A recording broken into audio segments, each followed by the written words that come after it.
주인공의 이름이 지민이에요. 지민이. 이름이 똑같습니다. 같은 이름을 갖고 있는 두 사람이 데이트를 하기 위해서 거리를 사이에 두고 이제 서로 마주보고 있어요. 서로 마주보고 있는 그 눈빛이 광고에 보면 서로 이제 썸 탄다 그러잖아요. 아우, 얼마나 막 달달하게 이렇게 영상의 화면이 이제 잡히는지 몰라요. 그런데 다음 장면을 보면 이제 서로를 향해 마주보고 있는 두 남녀가 이제 서로를 향해 이렇게 걸어가고 있는데 마침 이 여자 주인공의 하이힐이 맨홀 뚜껑에 그냥 끼어버린 거예요. 전혀 예상하지 못한 일이 이제 발생한 거죠. 그러자 이 여자 주인공이 얼마나 이제 막 당황하는 장면이 나옵니다. 근데 또 광고에 보면 그 다음 장면이 뭐냐면 저 멀리 이제 그 길이 내리막길인데 대형마트에 카트기가 있잖아요. 근데 이 카트기에 바퀴가 고장 났는지 이게 막 내리막길을 막 타고 이제 굴러오는 거예요. 자, 지금 이 여자 주인공은 자기 하이힐이 맨홀 뚜껑에 껴가지고 당황하고 있고, 저 내리막길에서는 카트기가 이 여자 주인공을 향해서 막 질주하면서 이제 달려오고 있는 이 장면을 남자 주인공이 딱 보죠. 어떻게 하시겠어요? 남자 주인공이 달려들죠. 그리고 여자 주인공을 미쳐내면서 가까스로 큰 사고, 인사사고가 일어나지 않도록 합니다. 자, 여러분 이쯤 되면 어떻습니까? 서로에게 이미 호감을 갖고 있는 데다가 이렇게 위험한 상황을 이 남자 주인공이 도와줬으니 어떻게 되겠어요? 이제 이 두 사람의 관계는 더 이제 사랑이 커지는 연인 관계로 나아가는 건 이제 시간 문제 아니겠습니까? 그래서 이 광고를 보면 서로를 바라보고 있는 남녀 주인공이 이제 쫙 클로즈업이 돼요. 클로즈업이. 그러면서 저는 이 모습을 보면서 이제 엔딩 장면이 그냥 누구나 다 지금 생각하듯이 뭐 달달하게 그냥 끝나나 보구나. 저는 이제 그렇게 생각을 했죠. 그런데 이 광고가 참 재미있었던 것은 마지막에 반전이 일어납니다. 아마 지금 이 광고를 아시는 분도 계실 텐데 클로즈업 되어 있는 남녀 주인공의 그 두 얼굴 사이로 저 멀리 있는 한 아저씨가 나오는데 뻥튀기 아저씨가 나옵니다. 뻥튀기 아저씨가. 근데 그 뻥튀기 아저씨의 모습이 이제 쫙 클로즈업이 되는데 망연자실합니다. 주저앉아 있습니다. 하늘을 보면서 막 통곡을 하면서 눈물을 머금고 있어요. 이유인즉 보니까요. 그 내리막길에서 굴러오던 카트가 글쎄 이 뻥튀기 아저씨의 차를 들이박아서 엉망을 만들어 놓은 거예요. 바로 그때 광고 문구가 카피가 딱 떠요. 모두가 주인공을 볼 때 우리는 당신을 봅니다. 땡땡 보험. 이렇게 나오더라고요. 여러분 어떠세요? 이 카피 문구. 제가 예전에 진짜 이런 거 엄청 많이 나름 연구하고 막 기획실에서 이런 거 했거든요. 모두가 주인공을 볼 때 우리는 당신을 봅니다. 예. 이 보험회사가 실적이 얼마나 올랐는지는 잘 모르겠지만 여하튼 너무나 인상적이고 또 한편으로는 우리 모두의 마음속에 뭔가 좀 울림을 주는 거죠. 왜냐하면 물론 우리는 나의 삶의 주인공으로서 살아갑니다. 하지만 나보다 뛰어난 사람들 어마어마하게 많고요. 나보다 더 많은 것 갖고 있는 사람들 어마어마하게 많더라고요. 그러다 보니까 내 삶의 주인공은 나야. 하나님께서 나에게 당신은 사랑받기 위해 태어난 사람으로 나를 일궈주셨다는 것이 믿지만 세상의 여러 많은 구조 속에서 살아가다 보니까 그렇지 않네. 이런 마음이 들죠. 이런 우리들의 공허한 마음 속에 세상의 많은 사람들은 주인공을 보지만 우리는 당신을 봐요. 라는 이 광고가 되게 큰 울림이 있었죠. 여러분 우리는 지난주 복음을 위해 수고한 자 디모데를 보았습니다. 사도 바울에게 있어서는 영적인 아들이었고 또한 복음을 위해 말 그대로 함께 수고하였던 절대적인 신뢰와 지지를 받던 자였습니다. 물론 디모데 역시 여러 가정을 통하여 연단을 통하여서 하나님의 사람으로 빚어가는 힘겨움이 있었습니다. 혹시 기억나세요? 지난주 제가 도키모스라는 단어를 썼습니다. 연단. 이게 헬라어로 도키모스. 그 당시 사람들은 이 말을 뭘로 썼느냐? 가짜가 아니라 진짜야. 저 사람 진짜야. 야, 이 물건 짝퉁 아니라 진짜야. 도키모스. 이렇게 불렀거든요. 디모데의 배경이 어떠했는지, 디모데의 사역이 어떠했는지 우리는 사도행전이나 디모데 전후서를 통해서 디모데에 대해서 너무나 잘 알고 있습니다. 하지만 오늘 본문에 나오는 에바브로디도는 그렇지가 않아요. 에바브로디도에 대한 내용은요. 오늘 본문이랑 우리가 이제 설교 중에도 보겠지만 빌립보서 4장 18절 딸랑 두 군데만 나옵니다. 다른 데는 나오지가 않습니다.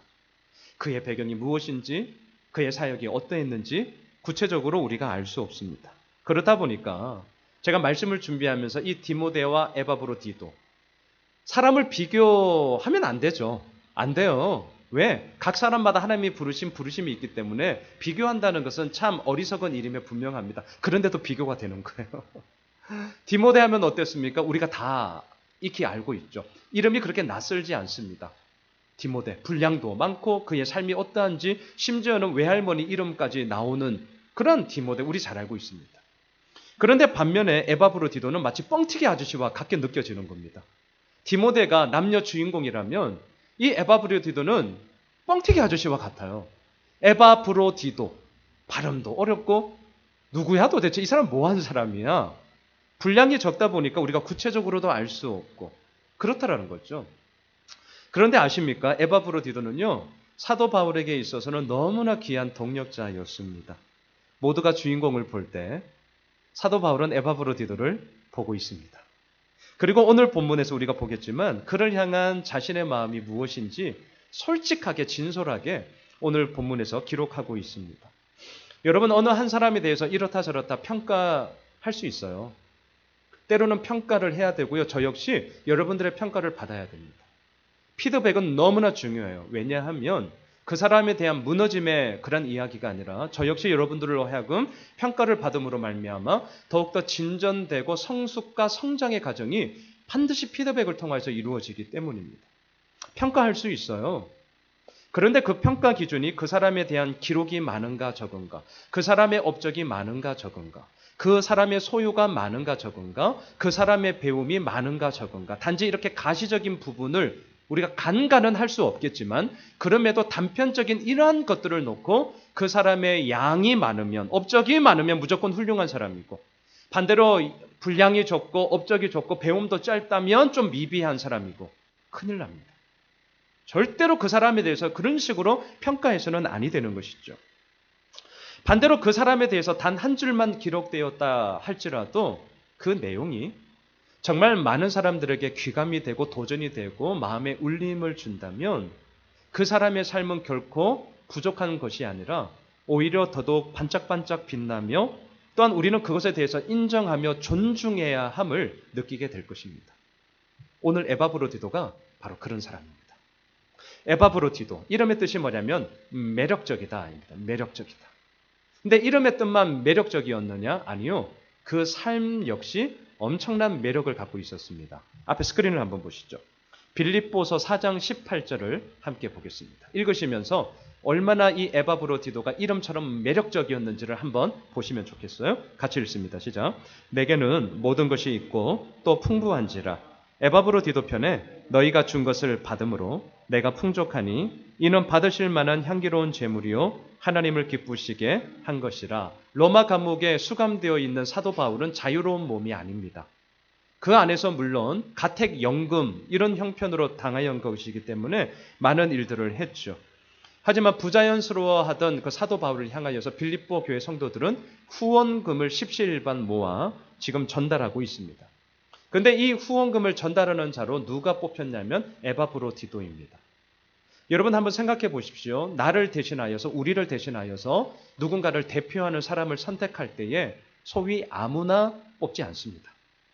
특별히 지금 이들은요 십시일반 후원금을 모아서 소위 돈을 전달하는 자로 에바브로디도를 뽑았습니다. 여러분 돈 문제 이거 자칫하면요 소위 배달 사고 나면 그 모았던 마음마저도 깨지고 그 공동체에 엄청난 큰 분란이 일어납니다. 우리 교회도 마찬가지예요. 예외 아닙니다. 리처드 포스트 목사님이 이미 20여 년 전에 쓴 책 여러분들 아시잖아요. 돈, 성, 권력. 결국 이거예요. 이렇게 오늘 설교하는 저 역시도요. 돈, 성, 권력 여지없어요. 이거는 날마다 2부 예배를 드리고 있는 우리 모두에게 이거는 우리나라 실정을 볼 때 남녀노소 다예요. 다. 어리다고요? 아니에요. 얼마나 영악한데요, 애들이. 남녀노소 불문하고 돈, 성, 권력 이 부분에 대해서는 자유로운 몸 하나도 없습니다. 지금 에바브로디도도 마찬가지예요. 이 후원금을 모아서 얼마나 눈물과 땀입니까? 단지 돈의 얘기가 아니거든요. 그 후원금을 모아서 전달해야 되는데 배달 사고라도 친다면 정말 이 공동체에 힘들어지는 거죠. 그래서 누구를 보내겠어요? 공동체가 신뢰하는 사람, 책임감 강한 사람. 더더욱이나 이 일을 하기 전에 먼저 그 사람이 살아왔던 삶의 모든 모습들을 보고 있으면서 저분을 택해서 우리를 대표하면 참 좋겠어. 이렇게 보내는 것이죠. 매력적인 삶이었어요. 에바 브로디도 그의 이름만이 아니라 그의 삶 역시 정말 매력적이었습니다. 그래서 전달된 결과 앞에 스크린을 한번 보세요. 사도 바울이 이렇게 얘기하잖아요. 내게는 모든 것이 있고 또 풍부한지라. 필요한 부분들을 이 에바 브로디도를 통하여서 채워줬으니 얼마나 고맙겠습니까? 얼마나 감사하겠어요? 자, 오늘 말씀이 이러한 분위기 속에서 달달하게 계속 연결이 되면 얼마나 좋겠어요. 근데 우리가 이미 우리의 인생도 마찬가지지만 늘 달달하지 않습니다. 쓰디쓴 맛이 얼마나 우리를 힘들게 합니까? 오늘 본문 27절을 이제 보겠는데 전혀 생각하지도 못했던 일이 벌어집니다. 여러분 오늘 본문으로 와보세요. 자, 2장 27절 어떤 일이 있었는지 보십시다. 같이 읽습니다. 시작. 그가 병들어 죽게 되었으나 하나님이 그를 긍휼히 여기셨고 그뿐 아니라 또 나를 긍휼히 여기사 내 근심 위에 근심을 면하게 하셨느니라. 에바 브로디도가 무슨 병에 걸렸는지는 모르겠습니다. 하지만 분명한 것은요. 사도 바울이 병들어 죽게 되었다. 이렇게 편지를 하는 거 보니 이런 거 있잖아요. 아주 작게 아프면서도 좀 엄살 뜨는 거. 좀 이렇게 좀 동정심을 유발하기 위해서 엄청나게 아프다고 이렇게 오버뜰 때가 있는데 사도 바울은 그런 자는 분명 아닙니다. 정말 그가 병들어 죽게 되었었어 라고 말하는 것은 진짜 죽을 병이에요. 이러한 일들이 있었습니다. 사도 바울은 아마 병들어 죽게 된 이 에바 브로디도를 살려달라고 고쳐달라고 간절히 기도했을 것입니다. 그리고 그 기간이 얼마나 지났는지는 모르겠지만 너무나 감사하게도 하나님은 치유하여 주셨고 이 기도에 응답을 해주셔서 건강이 회복되었습니다. 그런 가운데 27절 마지막을 보세요. 사도 바울이 뭐라고 얘기하냐면 내 근심 위에 근심을 면하게 하셨습니다. 라고 얘기해요. 저는 이 말씀을 묵상하면서 어떤 마음이 들었냐면 사도 바울의 솔직함이 들었습니다. 자, 이게 무슨 말이냐? 왜 솔직한 거냐? 보세요. 에바 브로디도는 지금 빌립보 성도들을 대표하여서 후원금을 전달하고 또한 로마 감옥에 갇혀 있는 자를 돕기 위해서 조력자로 지금 파송을 받았습니다. 그런데 그 사람이 지금 중병에 걸려 생사를 헤매게 되었어요. 사도 바울의 입장에서 어떻게 했냐고요? 자기 도와주러 온 사람인데 죽을 병에 걸려서 생사를 헤매고 있어요. 얼마나 미안해요. 얼마나 안타깝습니까? 괜히 나 때문에 그냥 빌립보에 살면 될 것을 괜히 나 때문에 이 자리까지 와서 저렇게 생고생하고 있으니 이거 어떡하냐? 엄청나게 미안하고 죄송했고 또한 그 마음에 대한 안타까움이 너무 컸을 거예요. 또한 한편으로는 이런 것이 있었을 겁니다. 사도 바울은 그동안 복음 사역을 하면서 엄청난 치유의 역사를 일으켰습니다. 사도행전을 보시면 그런 내용이 있지 않아요? 사도 바울이 사용하고 있는 손수건을 다른 사람이 가져갔습니다. 그리고 다른 지역에 있는 병든 자에게 사도 바울이 사용하던 손수건을 얹었는데 나아요. 어마어마한 하나님의 치유의 역사죠. 너무나도 놀라운 일들이 사도 바울의 사역 속에 비일비재했기 때문에 주변에 있던 사람들이 어떻게 생각하겠습니까? 기대하게 되죠. 기대하게 됩니다. 중병에 걸린 에바 브로디도가 지금 사도 바울과 가까이 있으니 그 놀라운 치유의 역사를 일으켰던 사도 바울이 저 병 낫게 하지 않을까? 엄청난 기대감을 하게 되는 거죠. 이건 인지상정이에요. 그럴 수밖에 없죠. 기대하는 것 좋습니다. 하지만 사도 바울의 입장에서는 이러한 기대감이 엄청난 중압감으로 압박감으로 바뀌어질 수 있죠. 이유는 간단해요. 사도 바울 자신이 대단한 사람이어서 능력의 사람이어서 치유의 능력을 자기가 갖고 있는 게 아니었기 때문입니다. 사도 바울이 그동안 사역을 하면서 치유할 수 있었던 것은 치유자 되시는 하나님이 사도 바울을 도구로 사용하셨기 때문인 것이죠. 여러분, 주도권은 하나님께 있는 줄 믿습니다. 하나님이 하시면 세상에 아무리 반대하거나 사람의 아무리 반대를 한다 할지라도 되는 거예요. 하지만 반대로 하나님이 안 돼 결정하셨으면 우리가 아무리 노력을 하고 세상에 아무리 많은 첨단 기술과 능력을 갖고 있다 할지라도 그것은 안 되는 것이죠. 이 사실을 우리 모두가 다 알고 있습니다. 그리고 다 그렇게 고백을 합니다. 근데 아이러니한 게 있습니다. 자, 뭐냐? 이러한 하나님의 주도권 가운데 하나님이 다 이루시고 하나님이 행하셔. 우리 믿거든요. 우리 머릿속에 분명히 있거든요. 근데 아이러니한 거 뭐냐? 목사님, 왜 예전에는 되더니 지금은 안 돼요? 자, 요 말이에요. 왜 예전에는 되더니 지금은 안 되는 거죠? 사도 바울 선생님, 아니 당신이 사용하던 손수건마저 얹으면 그 사람이 나았는데 유두고는 죽었다가 살아났잖아요. 아니 그러한 역사가 예전에는 되더니 왜 지금은 안 되죠? 영빨 떨어지셨나요? 감옥에 갇히니까 이제 영빨이 제한되나요? 하나님이 제한되는 건가요? 사도 바울 당신도 이제 별 수 없네요. 무섭습니다. 우리의 삶 가운데 이런 얘기가 얼마나 많이 있는 줄 아세요? 무서운 얘기예요. 이렇게 따지고 들면 하나님이 하셔. 하나님이 주도권을 가지고 계셔. 믿거든요. 맞는 말이거든요. 하지만 왜 옛날에는 되고 지금은 안 돼요? 이런 말을 딱 듣는 순간 우리 마음이 확 쪼그라들죠. 쪼그라듭니다. 사도 바울이라고 예외가 아닐까요? 예외 아닙니다. 사도 바울도 대단한 하나님의 사람이었지만 한편으로는 하루하루를 살아가는 우리와 똑같은 성정을 가진 사람이라는 것을 잊지 마세요. 사도 바울 역시 이러한 쪼그라짐 속에 절대 나는 예외가 아니야? 아니에요. 예외될 수가 없죠. 그러니까 어떻게 했겠어요? 중병에 걸린 에바브로디도 살려달라고 고쳐달라고 엄청나게 기도했을 것입니다. 그리고 그 가정 속에 너무나 감사하게 하나님이 고쳐주셨습니다. 하나님이 치유해 주셨어요. 그러자 27절 마지막에서 그러한 마음속의 응어리들이 솔직하게 나오는 거예요. 뭐라고요? 내 근심 위에 근심을 면하게 하셨다. 행여라도 에바브로디도의 이 중병이 고쳐지지 않아 죽었다면 사도 바울에게 있어서는 엄청난 큰 아픔이었을 것이고 어려움이 될 것입니다. 반대로 이 에바브로디도를 파송한 빌립보 교회 성도들 역시 아니 이게 뭐야? 우리가 그렇게 마음을 모아 후원도 하고 정말 이 탁월한 사람을 우리로 대표해서 섬기라고 보냈는데 어떻게 죽을 수 있지? 너무 허무하다. 아니 하나님이 계신 건 맞아? 하나님이라면 어떻게 이러실 수 있지? 도대체 뭐가 잘못된 거지? 여러분 이러한 하나의 이야기가요.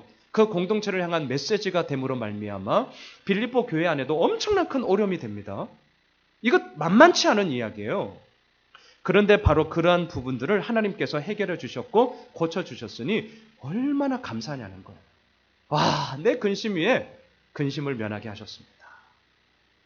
사랑하는 성도 여러분, 오늘 2부 예배를 드리는 이 자리 가운데 있는 우리들의 마음속에 행여라도 근심 위에 근심으로 말미암아 힘겨워하는 분들이 계십니까? 할 수 있는 한 또한 정말 우리가 최선을 다해 열심을 내보지만 내가 기대하는 만큼의 열매가 내 삶 속에 맺어지지 아니함으로 말미암아 마음에 행여라도 좌절과 낙심을 갖고 계신 분이 계십니까? 그렇다면 오늘 본문 27절을 꼭 우리들 마음에 새겨 주셨으면 좋겠습니다. 27절 다시 한번 보세요. 그가 병들어 죽게 되었으나 내 모든 삶에 눈물과 힘겨움과 곤고함이 있었으나 내 자녀들 가운데 여러 가지 많은 우여곡절이 있었으나 내 지금까지 살아오는 삶의 여러 가지 많은 생업의 현장 속에 정말 힘겨움이 있었으나 여기가 끝이 아니에요. 어떻게 하시죠? 하나님이 그를 긍휼히 여기셨고 여기서 끝이 아닙니다. 그뿐 아니라 또 나를 긍휼히 여기사 내 근심 위에 근심을 면하게 하셨느니라. 이 하나님이 우리가 믿는 하나님인 줄 믿습니다. 여러분 기도하십시오. 기대하십시오. 우리가 흔히 하는 말 있잖아요. 기대하고 기도하면 하나님의 기적이 이루어진다. 저는 믿습니다. 근심 위에 근심을 면하게 하시는 하나님이 오늘 예배드리는 우리의 하나님이 되시는 줄 믿습니다. 그 하나님을 기대하십시다. 에바브로디도는 이처럼 건강을 되찾았습니다. 자, 그러자 사도 바울이 어떻게 하냐면 이 건강을 되찾은 에바브로디도를요. 다시금 빌립보로 돌아가게 하는 것이 좋겠다라고 결정을 내려요. 여러분 오늘 본문 25절을 보십시오. 오늘 본문 25절 함께 읽겠습니다. 시작. 그러나 에바브로디도를 너희에게 보내는 것이 필요한 줄로 생각하노니 그는 나의 형제요 함께 수고하고 함께 군사된 자요 너희 사자로 내가 쓸 것을 돕는 자라. 이 구절을 인간적인 관점으로 보면 이렇게 볼 수 있습니다. 아니 도와주겠다고 왔는데 막상 도와주겠다고 온 사람과 함께 보니까 도움이 되기는커녕 방해만 되네. 아유, 그래서 사도 바울도 어쩔 수 없구나. 방해되는 저 에바브로디도를 다시금 돌려보내는 거구나. 이렇게 생각할 수 있겠죠. 또 한편으로는 이건 어떨까요? 건강함으로 사역을 해도 될까 말까인데, 아니 도와준답시고 왔는데 죽을 병까지 걸려서 사도 바울마저도 위험하고 힘들게 만드니 뭔 도움이 되겠어? 차라리 그런 사람이라면 그냥 에바브로디도 돌려보내는 게 훨씬 낫지 않겠어? 사도 바울도 그렇게 생각한 거구나 라고 오늘 보면 25절 되돌려 보내려고 하는 사도 바울에 대해서 그렇게 좀 색안경을 끼고 해석을 할 수도 있겠죠. 그런데 물론 사도 바울은 그런 이유는 아니었습니다.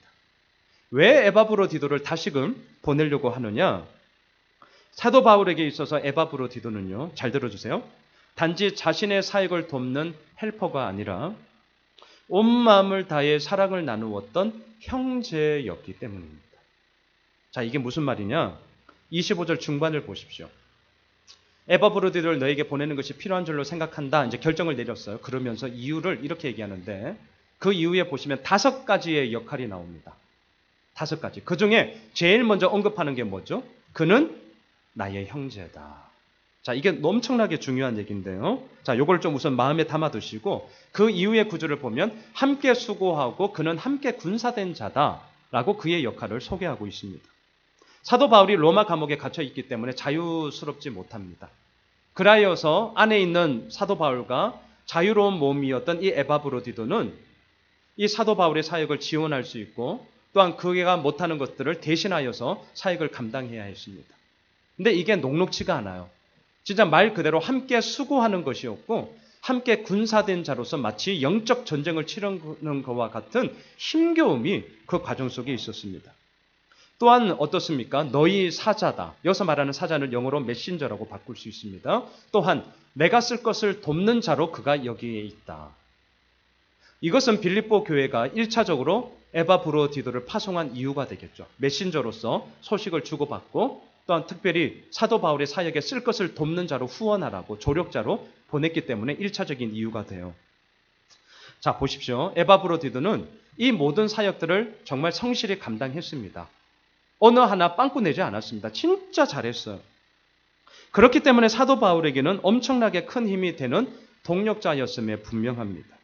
이런 사람과 함께 한다는 것은 그것 자체로 기쁨이 되고 즐거움이 되고 진짜 행복이에요. 여러분, 우리가 사업을 하시는 분들 이 자리에 계시는데 사업을 할 때 나 혼자 할 수가 없잖아요. 직원들, 진짜 마음 맞는 직원들 뽑는 거 모든 분들의 고민이 있잖아요. 물론 또 직원들의 마음속에도 진짜 마음 맞는 회사 사장님 만나는 거 다 똑같더라고요. 여하튼 간에 마음을 함께 모으고 함께 그것을 나눌 수 있다는 것은 일을 떠나서 진짜 기쁘고 즐겁고 행복하게 그 일을 감당할 수 있는 것이죠. 에바브로디도는 사도 바울에게 있어서 그런 사람이었습니다. 여러분, 만일 우리가 사도 바울이라면 이런 사람을 떠나보내게 하겠어요? 택도 없는 얘기죠. 이 사람 있는 것 자체가 얼마나 힘인데요. 사도 바울의 수고로움에 함께 한다는 거 이거 아무나 할 수 있는 게 아닙니다.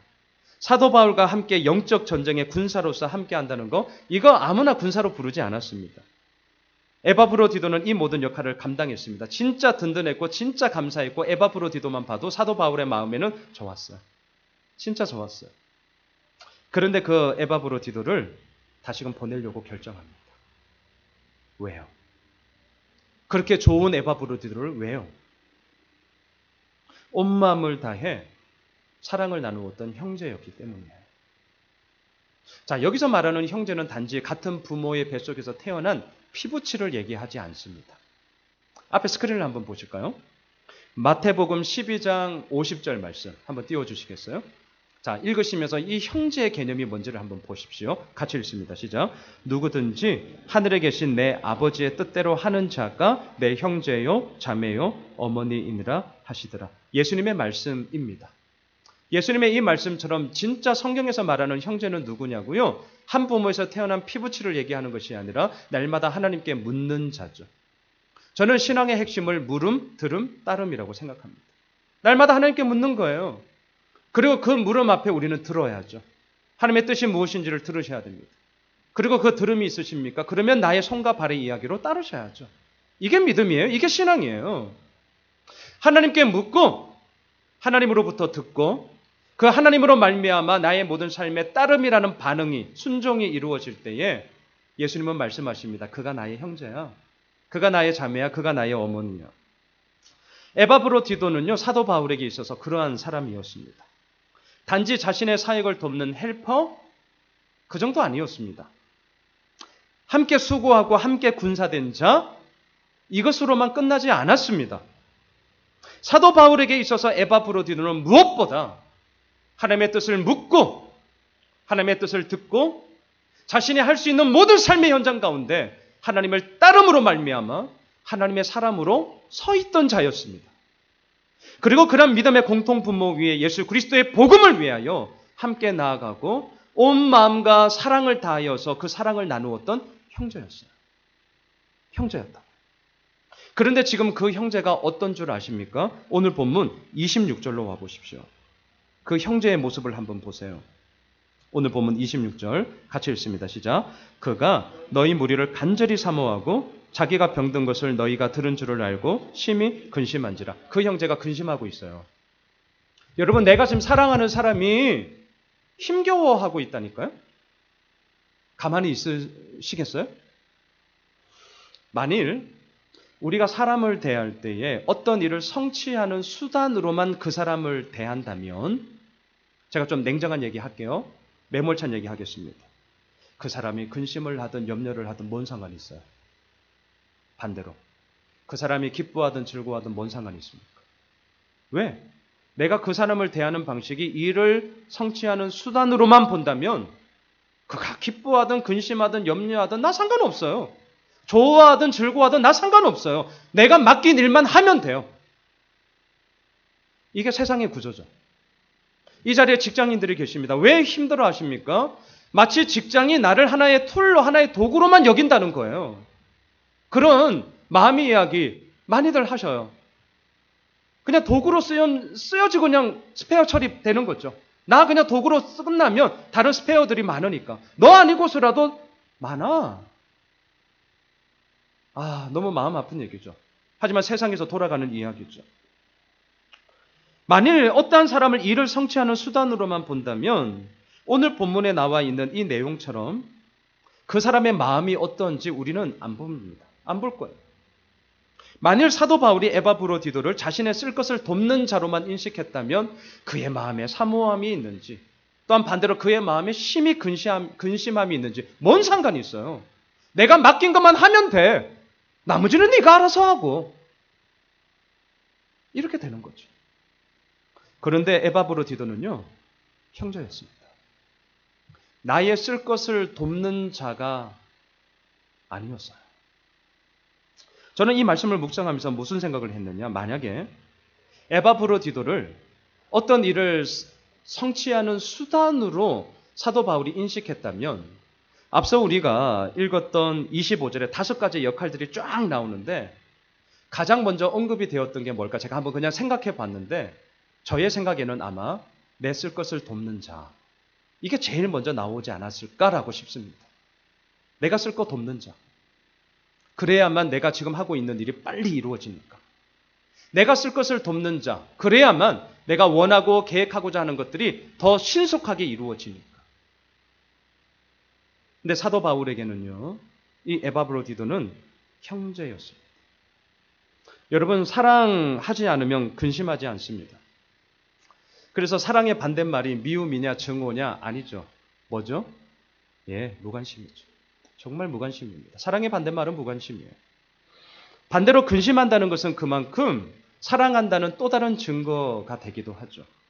필립 얀시가 쓴 책 가운데 진짜 인사이트 있는 책 제목, 여러분들이 보신 분들 계신지 모르겠는데요. 교회, 나의 고민, 나의 사랑. 여기선 책 제목에서 그냥 승부가 났어요. 정말 인사이트 있는 책인데, 교회, 나의 고민, 나의 사랑.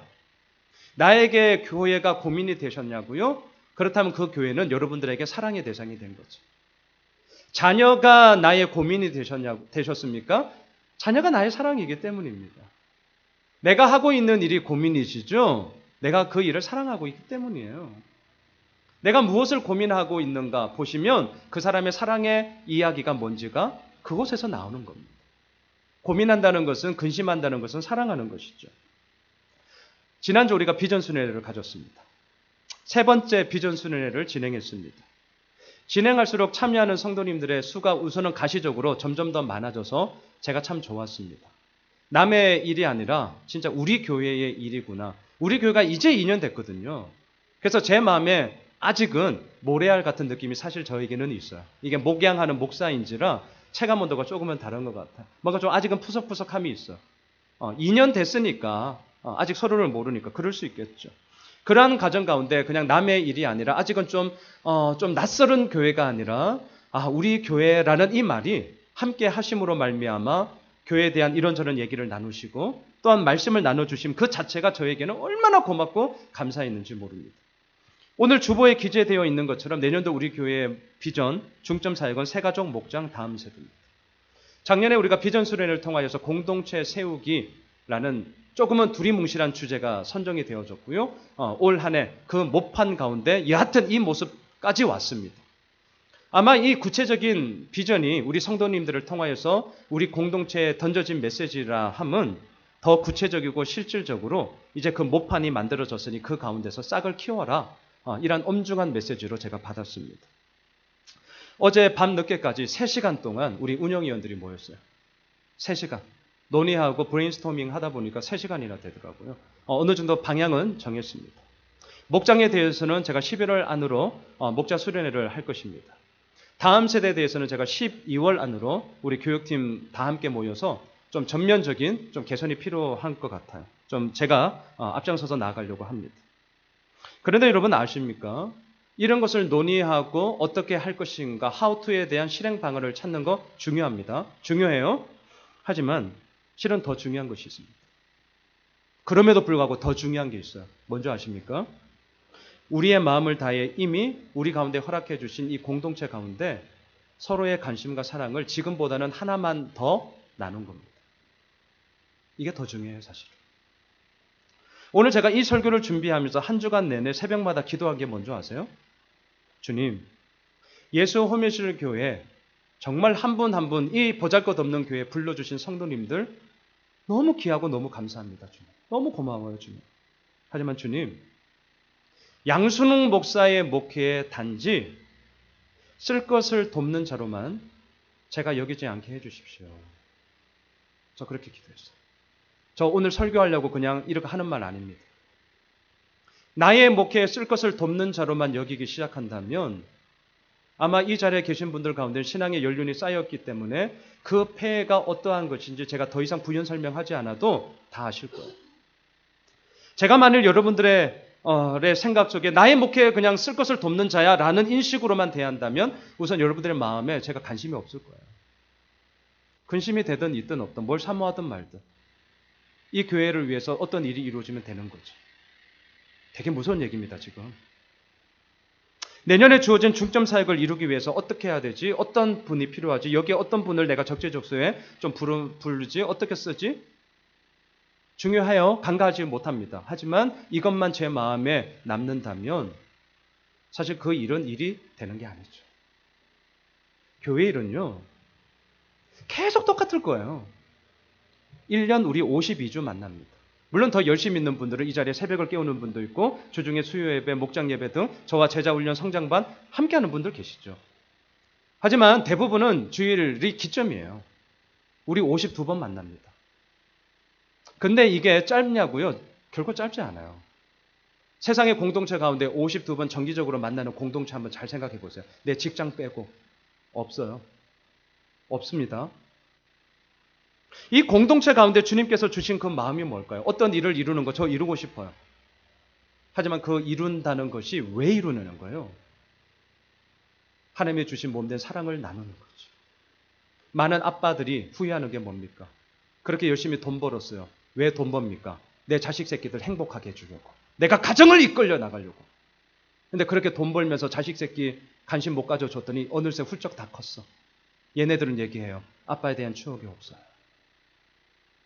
이게 지금 뭐예요? 왜 돈 번 거예요? 행복하기 위해서라면서요. 이게 자칫하면 이러한 어리석음과 이러한 구조가 교회 가운데 더 쉽게 들어옵니다. 제가 정말 기도했어요. 주님, 양순호 목사의 쓸 것을 돕는 자로 우리 성도님들을 인식하거나 그러한 철딱선이 없는 마음 저에게 다 제하여 주시고, 진짜 사도 바울이 에바브로디도를 기꺼이 보낼 수 있었던 것은 그의 형제였기 때문입니다. 주님, 형제입니다. 우리 형님들, 누님들, 동생들, 정말 가족입니다. 제가 그는 그렇게 목회하고 싶습니다. 아마 이 기도 제목은 제가 목회하는 순간까지 계속될 기도 제목일 것 같아요. 오늘 본문의 사도 바울은 그랬습니다. 지금 에바브로디도는 빌립보 성도들을 간절히 사모하고 있었습니다. 게다가 자신의 건강 문제로 인하여서 빌립보 성도들이 근심하고 있다는 소식을 듣고 그게 근심이 되었습니다. 사도 바울의 입장에서 자기가 사랑하고 있는 형제가 근심에 빠져 있어요. 얼굴에 수심이 가득해요. 어떻게 합니까? 함께 하는 것이 자기에게는 좋지만 어떻게 하냐고요? 보낼 수밖에 없는 것이죠. 28절을 보십시오. 이렇게 얘기합니다. 28절. 같이 읽습니다. 시작. 그러므로 내가 더욱 급히 그를 보낸 것은 너희로 그를 다시 보고 기뻐하게 하며 내 근심도 덜게 함이니라. 왜 이렇게 했냐고요? 사도 바울에게 있어서 에바브로디도는 단지 자신의 쓸 것을 돕는 자가 아니라 온 마음을 다해 사랑을 나누는 형제였기 때문입니다. 함께 있으면 사도 바울에게는 힘돼요. 함께 있으면 사도 바울에게는 분명히 귀한 능력이 됩니다. 하지만 그럼에도 불구하고 사랑이기 때문에 그를 보낼 수 있었고, 또한 마지막까지 신신당부를 합니다. 29절 30절 읽고 마무리하겠습니다. 같이 읽습니다. 이러므로 너희가 주 안에서 모든 기쁨으로 그를 영접하고 또 이와 같은 자들을 존귀히 여기라. 그가 그리스도의 일을 위하여 죽기에 이르러도 자기 목숨을 돌보지 아니한 것은 나를 섬기는 너희의 일에 부족함을 채우려 함이니라. 여러분, 어떤 상황에 대해서 모든 사람들의 마음이 다 하나로 모아질 수 있을까요? 거의 어렵습니다. 우리가 모아지려고 노력을 하는 거지, 내가 아 하는데 상대방은 이렇게 듣는 경우가 비일비재합니다. 다시금 돌아오는 에바브로디도를 향해서 빌립보 교회 성도들이 다 기쁨으로 맞이할 것 같아요? 그런 나이브한 생각 가지지 마시고 빨리 깨세요. 다 그렇게 하지 않습니다. 개중에는요, 돌아오는 에바브로디도를 향하여서 원망과 질책의 쓴소리를 할 성도들도 있었을 겁니다. 예를 들어볼까요? 아니, 갈 때는 언제고 왜 저렇게 빨리 와? 아니, 저 사람 가서 도대체 한 게 뭐야? 아니, 저 사람 죽을 병 걸렸다가 나았다고 그러지 않았나? 아니, 그러면 인간이라면 죽을 병 걸렸다가 나았으면 최소한의 그 은혜는 보답하고 와야 되지. 다 나았다고 다시금 돌아와? 그거 좀 아니지 않나? 도대체 저 사람 가서 한 게 뭐래? 이 말을 돌아온 에바브로디도가 말은 다 들리게 돼 있어요. 그 말을 들으면 어떻게 될까요? 예전에 유행했던 말 쓸까요? 그 사람을 2번 죽이는 거죠. 2번 죽이는 거예요. 에바브로디도는요, 무슨 병이 있는지 모르겠지만 죽을 병으로 죽을 뻔하다가 살았습니다. 그리고 기꺼이 그를 위해서 사도 바울은 사랑하기 때문에 보냈는데, 정작 파송을 받은 그 공동체 가운데 돌아갔더니 말이 그 사람을 죽이는 거예요. 빌립보를 2번 죽이는 거죠. 주변에 개척을 준비하시는 목사님들이 꽤 있어요. 아무리 제가 개척을 하다 보니까 목사들도 끼리끼리가 되는 것 같아요. 연결되어지고 좀 찾아오시고 이런 분들이 다 개척 준비하시는 분들입니다. 제가 그분들을 만날 때마다 항상 하는 말이 있어요. 뭔지 아십니까? 목사님, 걱정하지 마세요. 목사님, 하나님께서 개척의 마음을 주신 그 순간 이미 그 교회는 시작된 거예요. 이미 그 교회는 시작된 거거든요. 목사님, 그 마음 붙잡고 나가세요. 하나님이 반드시 그 길 열어주십니다. 저 엄청나게 격려하고 지지하고 칭찬하고 인정해요. 물론 뜬구름 잡는 얘기로 끝나는 게 아니고, 물론 그 과정 속에 현실적인 이야기 제가 다 나눠줍니다. 직시하라고. 하지만 그럼에도 불구하고 그 마음을 가진 것은 하나님의 행하심이기 때문에 반드시 그 길 걸어가라고. 저는 알게 되었습니다. 많은 사람들이 홍해 갈라지는 기적을 다 원합니다. 저도 원합니다. 근데 문제가 뭔 줄 아십니까? 홍해에 직접 자기 발을 내딛지 않습니다. 그래놓고 홍해 갈라지는 기적만 원하고 있죠. 모순됨이 우리들 삶 가운데 심심찮게 있습니다. 우리 정직하게 하나님 앞에 섰으면 좋겠어요. 제가 그 과정을 지나와 보니까 힘이 되고 남는 건 결국 지지와 인정, 칭찬과 격려의 말밖에 없더라고요. 그래서 정말 그 얘기로 목사님들에게 그렇게 격려합니다. 사도 바울이 이 마음이었던 것 같습니다. 신신당부를 합니다. 에바브로디도 이제 돌아간다. 내가 보낸 거야. 너희들 주 안에서 진짜 기쁨으로 에바브로디도를 맞이해 주면 좋겠다.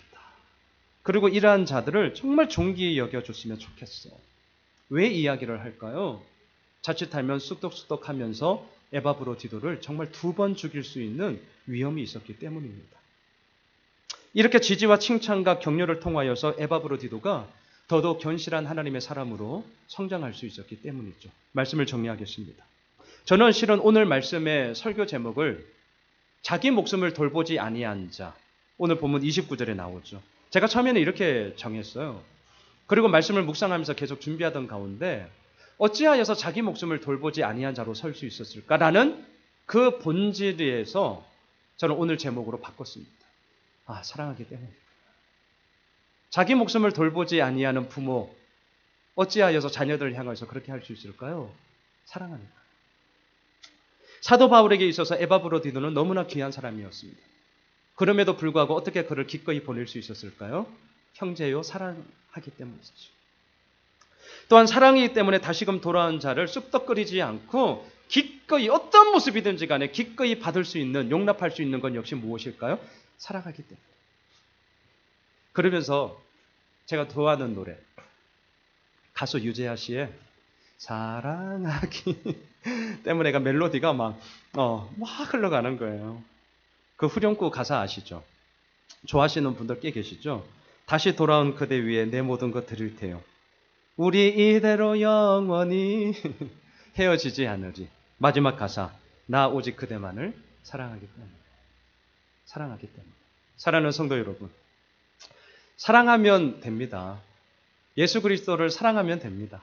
남편을 사랑하면 되는데요. 아내를 사랑하면 돼요.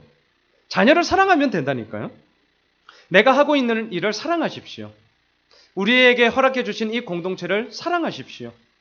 그리고 이 시간 함께 예배 드리는 우리에게 서로에게 하나 더 관심과 사랑의 도를 우리가 옮기시면 됩니다. 새 가족, 목장, 다음 세대 분명히 저는 그것을 이루도록 여러 많은 구조적인 부분들을 손보게 될 것입니다. 하지만 그럼에도 불구하고 주님, 우리 모두가 서로의 쓸 것을 돕는 자로만 남지 말게 하시고 그는 나의 형제요, 그는 나의 자매요, 하나님의 뜻을 따라 나아가는 사랑하는 자에게 하나님의 나라를 이루어 나가는 주의 복된 은혜를 주시옵소서. 우리 그 길을 함께 아름다움으로 나아갑시다. 주님께서 이루실 것입니다. 우리 다